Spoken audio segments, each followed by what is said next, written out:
Private security. It's a great industry to get started in because there is nothing required.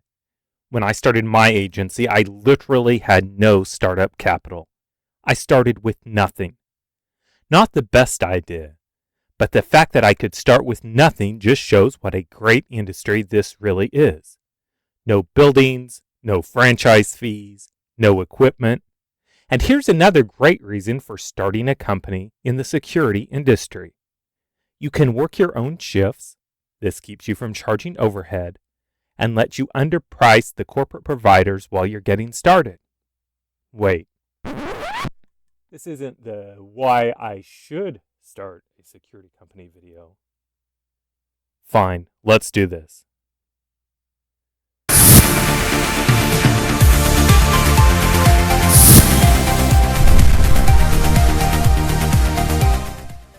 Alright, so it's a good idea to have an upfront budget. While you can do with less, you will be a lot less stressed if you set aside at least this minimum before you get started. These numbers come from the book How to Start a Security Guard Agency. It's free from the Security Officer Network, and it provides great advice about this and many other aspects of starting an agency. Insurance premiums. First year, $5,700. This is your biggest cost. By setting aside a year's worth of premium, you will provide yourself with time to secure paying clients that will allow you to fund the insurance renewals when they come due. These costs include 1 year of general liability insurance, workers' compensation insurance, and vehicle insurance for your patrol car. Insurance costs will vary by location, but it isn't unreasonable to price the cumulative impact of these costs at $5,700. There are ways to cut this cost. For example, perhaps your state's insurance laws allow your agency to waive workers' compensation insurance on your own personal work hours. You will be ineligible to file a workers' comp claim, but could save a significant amount in insurance costs, provided you are willing to work the shifts yourself. In this scenario, you will only pay workers' compensation premium on shifts worked by your officers. There are also other strategies for lowering liability insurance costs. You should seek out a provider who will write a policy based on the specific type of security services that you provide, instead of a one-size-fits-all policy that includes coverage of dangerous and high-profile venues which you do not work, for example, bars or nuclear facilities. I'm pretty sure nuclear facilities aren't going to be one of your first clients. So why should you pay insurance for nuclear facility security? Ask your insurance provider to write a lower premium based on the specific work that you do intend to perform. You can use the Security Officer Network's insurance quote page to get a quote. Just go to securityofficernetwork.com/insurance. Licensing and business filing cost, $1,000. The private security industry isn't heavily regulated. So while there are some regulatory costs to start your agency, they don't amount to much. Many states require the agency to obtain a security license and will likely require your agency to show proof of general liability insurance before a license can be issued. In addition to licensing, some states require the owner or manager to obtain a security manager's license. There are also costs for establishing your company's legal status as an LLC or corporation. Marketing, $700. Online printing services such as UPrinting, Vistaprint, and others are your tools for producing great-looking marketing materials at a very low cost. This cost continues to decline as printing has become an affordable commodity. The shrinking cost of printing allows your agency to use clever marketing techniques such as soliciting more than one niche with materials designed specifically for that niche. This is a strategy described at some length in the How to Get Clients for Your Private Security Agency ebook from the Security Officer Network. The link is below this video. Your initial marketing allocation of $700 will likely allow for the development of materials for at least 2 niches.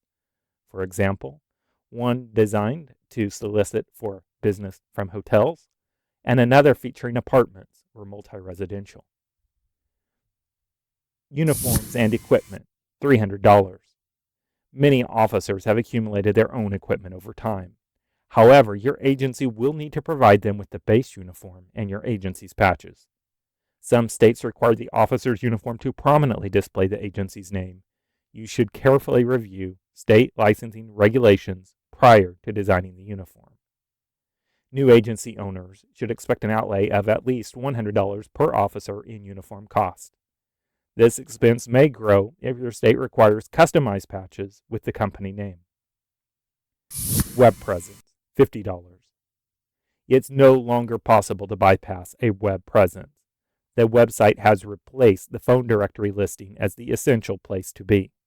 In the past, a client might reject a proposal if they were unable to find the agency's name and number in the phone book. Now, they probably won't look in the phone book, but they will Google your agency's name and they will look for its website. Sans a web presence, your agency lacks legitimacy. Fortunately, this is an easy and an ever more affordable problem to solve. There's no need to pay an expensive web developer.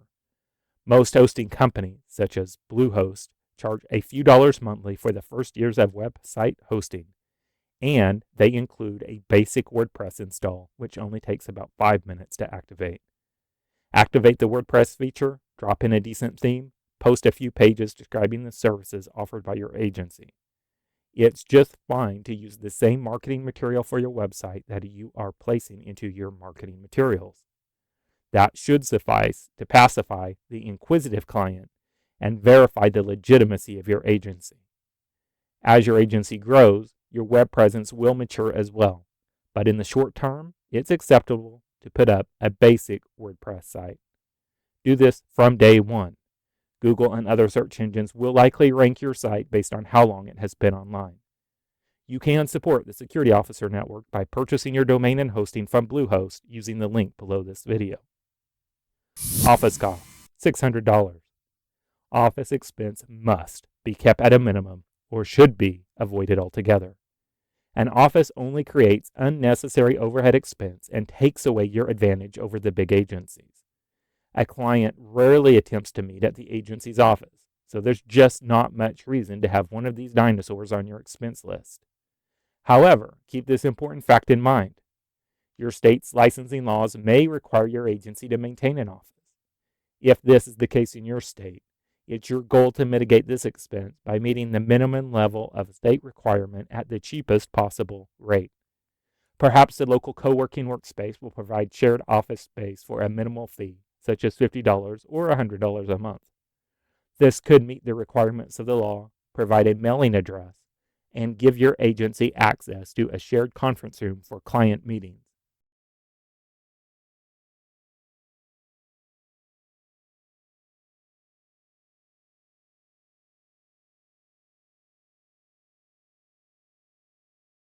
Here's an even better idea that may completely mitigate this particular outlay. You can trade security services for office space. Office property managers might be willing to trade office space in exchange for your security patrol services or even for providing free alarm response. Seek out older commercial buildings with declining occupancy rates. They probably can't afford to pay for private security, and your patrol services will be a new tool for the property manager to entice new clients. There's little downside for her because she potentially has plenty of vacant space to trade to your agency in the first place. Everyone wins with this type of arrangement. You or your officers can easily conduct the patrols when they drop by the office, and the property manager gets to boast of a new security service in her attempt to stem the outward migration of her tenants. Contingency Fund, $1,300. A contingency account is your security blanket. Making ends meet becomes much easier when there is margin for error. Perhaps the insurance company raises your general liability premium, or you win a big new contract and have to buy uniforms for 10 officers at once. Or, and this will happen, the client slow pays his invoice.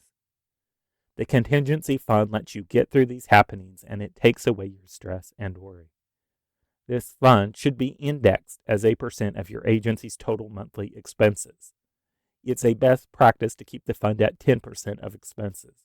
As the company grows, So should the fund. Patrol car, $3,500. This isn't a required expense, but a professional-looking patrol car will get your client solicitation efforts off to a much quicker start. It's a bit awkward to solicit your patrol clients only to show up for your first patrol in your POV. Don't get a car loan or incur debt for your car. You can find a great-looking, retired police package vehicle through any number of used car dealers, local government auctions, or online government car auctions such as govdeals.com, municibid.com, autoauctions.gsa.gov, etc. Even after a repaint and a good-looking graphics package, you shouldn't spend more than about $3,000 total. Set aside another $500 for fuel and maintenance while you're getting your route up and going. Here's the damage. 1 year's insurance, $5,700. Your professional-looking patrol car, $3,500. The Contingency Fund, $1,300. Licensing and filing fees, $1,000. Uniforms totaling $300.